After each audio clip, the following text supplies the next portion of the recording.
สบายดีเด้อเด้อสบายดีโดยสบายดีป้าวันนี้ใส่มาตั้งแต่สาวเมยถ่ายคลิป YouTube มายังบ่เคยเห็นผู้สาวใส่ชุดใหม่เด้อเมื่อนี้นะแบบสิว่าทางไหนเนาะขอบคุณกระตุ้งงาม โดยเมื่อนี้กระทางทีมงานเฮากาสิว่ามาเป็นครั้งแรกกับแมนเนาะก่อนอื่นก็ขออนุญาตถามชื่อมีชื่อว่าอะไรเนาะชื่อดาวันพุทธวงศ์โดยมีอายุ37 ปี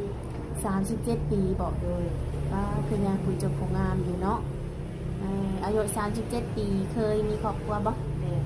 โอ้เคยมีแล้วเนาะโดยมีลูกมีหยังนำกันบ่มีจักคนมีลูก2 คนลูก2 คนเนาะโดยแต่ว่าลูกนี่อาศัยอยู่กับเอื้อยบ่แม่ทั้งลูกเพิ่นนี่มีอายุจักปีแล้วผู้โกง54 ปีผู้ที่2 51 ปีโอ้ใหญ่กันแล้วเนาะโดยเป็นโสดมานี่หล่นบ่โดนเลยนะ8-9 ปีเลยนะป้า8-9 ปีคือว่าปล่อยให้ตัวเองโสดหล่นแท้โสดแล้วมันบ่มีผู้เอาอยู่เลยบ่ว่าอันนี้ว่าแท้บ่แท้อันบ่มีผู้เอาบ่น่าเชื่อเนาะเป็นผู้สาวงามขนาดนี้เลยนะบ่มีผู้เอาก็จะเช้าเนาะเพิ่นสาวเมย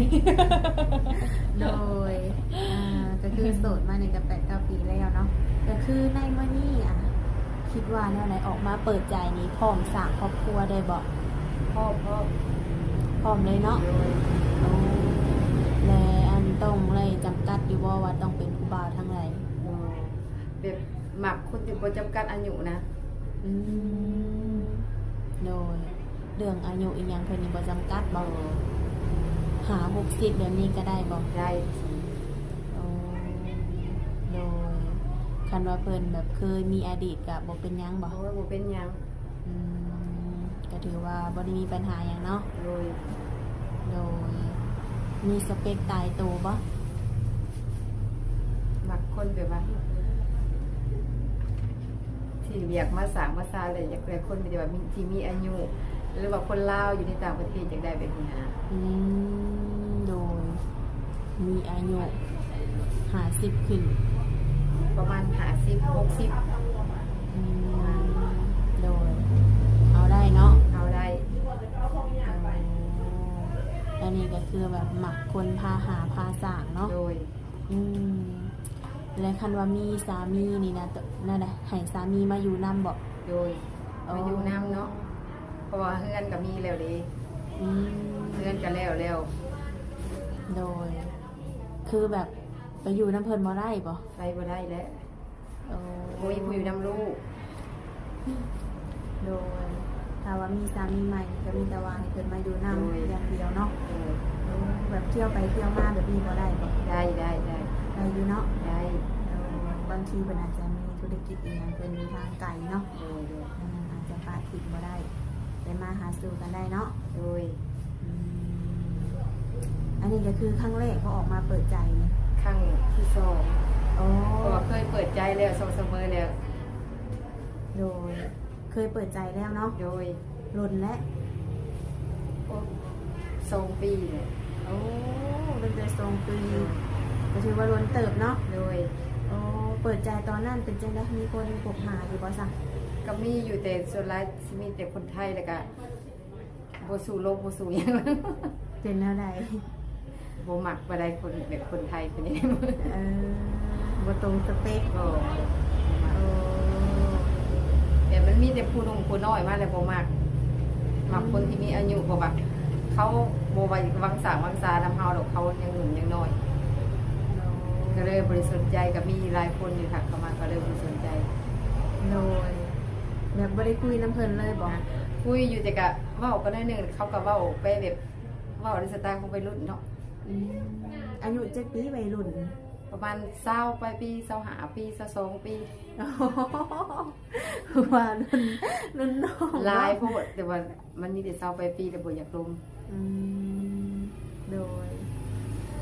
ถ้าว่าในมื้อนี้เนาะมีหนุ่มไทยอายุ40 50 60เขามาจีบได้อยู่บ่นี่ได้อยู่สำเนียงรับได้อยู่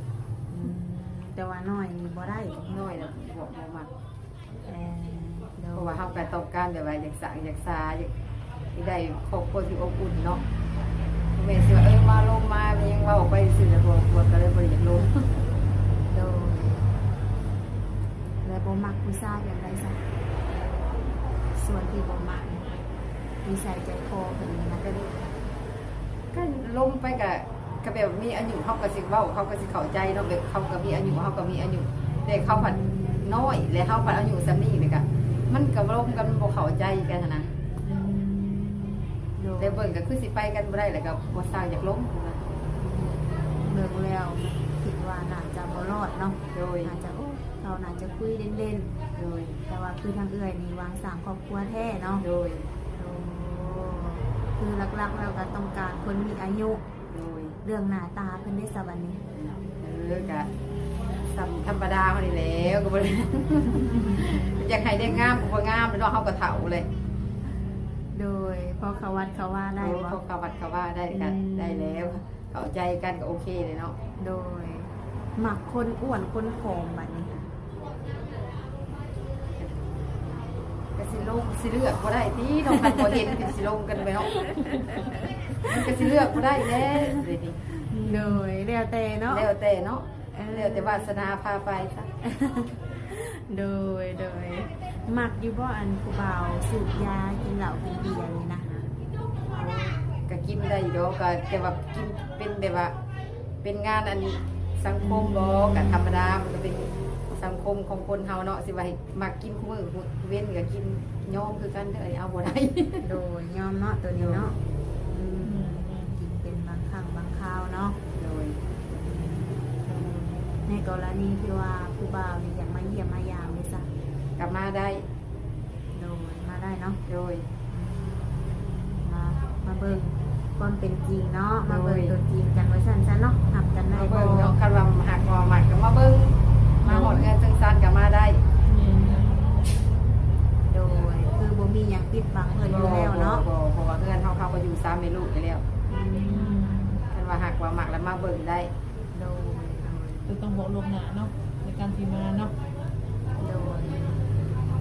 ในการที่ว่าโอ้ร่วมกันเนี่ยต้องใช้เวลาล้นบ่ ว่าดีแล้วก็ลงกันไปเบิ่งลงกันไปเบิ่งเนาะไปได้ก็ไปได้โอเคก็เอาแล้วบ่ได้ยากได้เขาอยากได้ผัวอยู่เนาะบางคนอยากได้ผัวอยู่ เลยเนาะทุกคน น่าสนใจ อยู่ก็ยังอยู่โดนไปกระเถาแล้วเถาได้นี่สิ อืม 37แต่กระเถาแล้วได้นี่ โดยทุกคนคือทางเอ่ยเพิ่นก็คือสิอยากสร้างครอบครัวดีเลยเนาะคือแบบในการร่วมกันนี่นะบอกบ่ได้เนาะมันขึ้นอยู่กับการร่วมกันเนาะ โดย บางทีร่วมกันมักหักกันบัดเอาเลยกันนี่เนาะ โดย โดยถ้าผู้ว่าอยู่ทางไกลแบบนี้เฮ็ดได้ซะต้องแบบ เนี่ยให้มาสารหน่อย โดยถ้าว่าผู้บ่าวนี่อยู่ทางไกลเนาะคือมาบ่ได้แต่ว่ามักหักกันแบบนี้หันนะอยากให้ทางเจ้านี่คอยแบบไปอยู่น้ำได้บ่ไปสั่งไปซาอยู่พุ่นนะ ไปสักไปซ่านี่อันนี้ก็มันบ่แน่บ่นอนแต่ว่าเดี๋ยวนี้ฮะลูกก็ยังน้อยอยู่พอก็อยู่กันตา แต่ว่ามักเนาะหักอะเบิ่งตัวจริงเนาะคันว่าลูกใหญ่ไปมื้อหน้าลังเทื่อสิได้ไปอยู่นำกับไปได้ แต่ว่าตอนนี้เฮาก็อยู่กับลูกเพื่อนก็มันบ่มีไผ โดย คันไปมื้อหน้าก็ยังบ่ฮู้ คนยังโหเนาะเขาจะเป็นยังไงเนาะ โดยเบิ่งความเป็นจริงซะเนาะ โดย คือปัจจุบันนี้ลูกก็ยังทำเฮียนอยู่บ่ โดย โอ้โดยลูกแต่ละคนเฮียนฮอดไสแล้วนี่ ผู้ใหญ่ในะเฮียนอยู่ม .6 ผู้น้อยน่ะเฮียนอยู่ม ผู้ใหญ่ใกล้สิจบแล้วนี่เนาะโอ้โดยในการเป็นแม่เลี้ยงเดียวเนาะในความรู้สึกนี่เป็นอะไร .1 ก็ลำบากเนาะลำบากเลี้ยงลูกผู้เดียวเนาะ โดยก็ถือว่าตั้งแต่เลิกลากันทางพ่อเพิ่นก็บ่ได้ซอยหยังเลย บ่เพิ่นก็บ่ได้ส่งบ่ได้ยืนก็มีแต่เลี้ยงผู้เดียวสู่ซนมาตลอดผู้เดียวนะจนได้เงินอยู่ ในทางเอื้อยเฮ็ดเวียกเฮ็ดงานได้สัก อาชีพเป็นเฮ็ดกระแลมขายส่ง โอ้เฮ็ดกระแลมขายส่ง โดยขายส่งในเมืองเซโนกับขายถั่วเบิดกับขายไปต่างเมืองแน่ไปพลาดเมืองจีนเซโปนอาสะพรลีลาวิทบุรีขาย ฮ็ดคนเดียวนี่บ่ เป็นคนที่ว่าเป็นผู้ปรุงแต่งให้เลยสิจ้างพนักงานให้ อืมโดยเฮ็ดกะแลมขายกะแลมแบบไหนมีหลายแบบเด้เนาะ มันเป็นจอกก็มีแล้วก็เฮ็ดเป็นธงก็มี อ๋อ เพราะว่าเป็นตัวเป็นจอกสิแม่นสิขายเขารีมาร์ทเด้ อ๋อ แต่ตัวเป็นธงน้อยๆแม่นสิขายออกนอกเมืองเด้ออกไปนอกตัวเมืองเฮา โดยโอ้ก็ถือว่ามีอาชีพอยู่เนาะ โดย อืมคือทางเจ้าก็คือแบบมีหน้าที่การงานที่ว่ามั่นคงเนาะคนที่สิเขามาหานี่แบบต้องจำกัดแบบว่าฐานะอีกอย่างเพิ่นอยู่บ่ คันสิว่าก็อยากได้ผู้ที่ว่าภาษาผู้ที่ว่ามีกำลังทางด้านทรัพย์เพราะที่ว่าอยากเฮ็ดหยังแบบคือเฮากับแม่ค้าเนาะ เดี๋ยวนี้คือปัจจุบันนี่หาเฮือนก็แล้วเลยอยากโตเติมทั้งหนาเนาะอยากเฮ็ดเป็นแบบว่าอยากเฮ็ดห้านขายเครื่องทั้งหนาหั่นนะพอเฮ็ดก็เริ่มขายส่งแล้วเฮาอยากโตเติมแล้วเฮาอยากเปิดห้านขายเครื่องอยู่เฮือนเดี๋ยวนี้หั่นนะ อืม ปัจจุบันนี่ค่ะ โดยอันนี้ก็คือคิดไว้เนาะ โดย ถ้าเกิดว่าคนที่สีขาวมาหานี่ก็คือกับบ่ถึงขั้นว่ารวยเนาะ โดย แต่ว่าซัพพอร์ตในการที่ว่าเฮาอยากค้าทำ โด มาย ค้าขายเนาะอืมโดย เพราะว่าเฮากับเป็นแม่ค้าแล้วก็อาชีพหลักเพราะว่าเฮาก็ต้องพึ่งตัวนี้ที่ว่า เป็นบนที่ว่าหาเงินหาคำเลี้ยงลูกนะเพราะว่าอาชีพหลักของเฮาอะนะ อืมได้ดีอยู่บ่ขาย ก็ ได้ดี ได้อยู่พอได้เลี้ยงลูกพอได้เลี้ยงลูก โดยอันนี้ก็คืออาชีพหลักเลยแม่น โด บ่ ย แล้วคือมื้อนี้แต่งตัวงามสิไปทางไรสัปปะ มาได้ นี้ ใส่บาตรมื้อนี้มันสิ้นเด้สิ้นเพลงเด้ มื้อนี้ นี่ วั มาน เที่ยวงานบุญบ่ ไปแล้วมาแล้วไปใส่บาตรเลย โดยอันนี้ก็คือหางกันขึ้นมาแต่ใส่บาทเนาะโดคือพอดีว่ามาเจอกับทางเฮาเนาะสมัยเนาะพอดีว่าเป็นโสดอยู่ก็เลยว่ามาเปิดใจมานั่งโอ้ร่มกันลองเบิ่งเนาะ หลังจากโอ้ร่มกันแล้วสิไปทางไหนต่ออยู่บ่ซั่น สิเมื่อได้ลูกสิมาแต่โรงเรียนได้ลูกกินข้าวก็ต้องมาส่งกินลูกก่อน จะนอนเป็นก็เลิกเลยเนาะ 11 โมงเลยเนาะ โดยแล้วคือทางเอื้อยก็มีพี่มีน้องอยู่บ่ซะ มีไอ้น้องนั่นไอ้น้องมันเป็นหาคน อืม เลยมีเงินมีทรายเบิดทุกคนเลยมีเงินเบิด โดย แต่ข่อยเลยเป็นเอื้อยผู้อันคนที่อ้ายผู้หนึงแล้วข่อยเป็นผู้ที่โซเลยมีน้อง3คน เป็นป้าหมู่ โดยแต่ว่ายังงามมาเสมอเนาะ37ยังงามอยู่เลยทุกคนเลยนะแล้วมีทางติดต่อให้ทางผู้บ่าวบ่ซั่นนี่นะ มีเนาะมีเฟซมีไลน์มีบอลแอป โดยสะดวกแจกแบบใดแบบในคลิปเลยเดี๋ยวว่าหลังไมค์นี่นะ เจ็บไปในคลิปเลยก็ได้บ่เป็นหยัง เนาะเอา เฮาโสดแท้เนาะเฮาบ่ได้ตัวอภัย โดย เฮาบ่ได้เฮาจริงใจแท้เนาะก็มีผู้มักผู้หากระทักเข้ามาได้ลบกันเบิ่ง โดยใช้ทางติดต่อมาโซเบิ่งดู เฟซเจ้าโอเคเอาเฟซก็ได้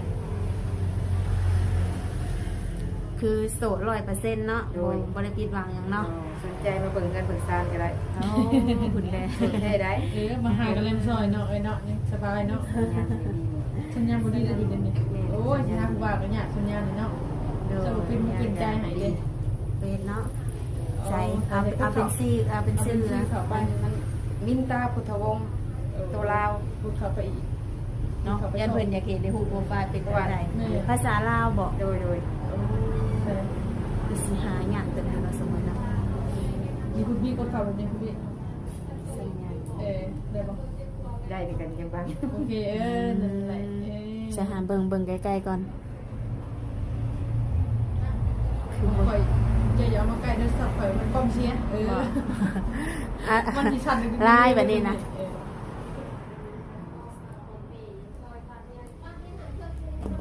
ได้ก็มีได้ ส่วนลายเพิ่นอาจจะดินลายหลายกว่าเนาะคือทั้งเฟซเนี่ยก็เป็นภาษาลาวในเนาะมาเพิ่นอาจจะค้นหาแบบบ่เจอเอาเป็น QR ได้ลายเด้ QR ตัว code เอื่อยมันสัญญาณคือมีเวลา สัญญาณแต่ละหน่อย อยู่ในสัญญาณบ่ค่อยมีเนาะ ต้องข่อยคือเต็มบ่บ่มีบ่ อันนี้ก็จะเป็น QR เด้อทุกคนเด้อนี่ รที่ว่าสนมุกสนใจอยากลมน้ำเอื้อยเพิ่นทักไลน์เข้ามาเลยทุกคนเลยเสมอเบิ่งบ่ โอเคได้โอเคโ ได้อยู่เนาะ โอเคจ้า โดยกดออกในเด้อเด้อก็ถือว่าคือแบบแจกทาง2 ช่องทางเลยเนาะจะบ่ปิดบังหยังเนาะ โดย บ่ต้องห่วงว่า ปิดบังคันบ่มักบ่หักก็มีแต่ถักมาซื้อกระเล่มซอยก็ได้บ่เป็นหยัง ส่งอยู่บ่ไปไทยนี่ บ่ส่งบ่ได้ได้ไปไทยเพราะว่าเขาบ่ได้ใส่สารกันบูดเด้ส่งได้แต่เที่ยวเมืองเที่ยวแพงเฮาเพราะว่าใส่กล่องโฟมมันแข็งนะครับต้องใส่กล่องโฟมแล้วฝากไว้เด้ฝากรถไปบ่มีรถโดยสารนะครับ โดยอ่ะอย่าลืมมาอุดหนุนแม่ค้าขายกะเหรี่ยมเลยสักทุกคนเด้อ ก็หาคนที่ว่าหัดเก่งเลยนะหัดก็เล่มเก่งนั่นแหละ บ่เอาคนหายกระเล่มค่ะเพราะว่ามีแล้วจ้างเรียบร้อยแล้ว โอ้ ไม่ได้แต่คนมาลงทุนแบบว่ามาสั่งมาห่วมทุนเฮ็ดให้เป็นหุ้นกันแล้วพอ เอ ผู้หายค่ะจ้างเรียบร้อยแล้ว มีเรียบร้อยแล้วเนาะ โดย จ้างเขาเจ้าเป็นวันบ่เป็นเดือนไหนเดือนไหน เฮ็ดรายได้รายทางหนึ่ง50,000 โอ้ เฮ็ดรายได้ราย โอ้เขาเห็ดได้หลาย เห็ดเหมา มือหนึ่งนี่บ่จักทันเลย มื้อหนึ่งเพราะว่าพนักงาน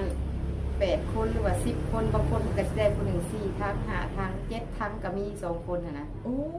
ลาย เพราะว่าช่วงนี้มันก็ขายบ่ดีไปได้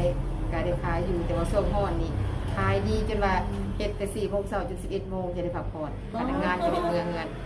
เชียร์โมงคืนนี่ได้เป็นวันอะไรโอ้ยเป็นไงเนาะโหดแห้งเลยอ่ะ ก็พอได้อยู่ได้กินเนาะ เนาะทำมาเห็ดโบ พอได้อยู่ได้กินจะมาเลี้ยงลูกใหญ่จะมาเห็นเงินกันแล้ว อย่างเงี้ยก็เล่มเนาะ โดย เมื่อยหาแล้ววันนี้อ่ะมีแต่ให้คนมาหาซอย โดย เนาะวันฉันเนาะโดย โดย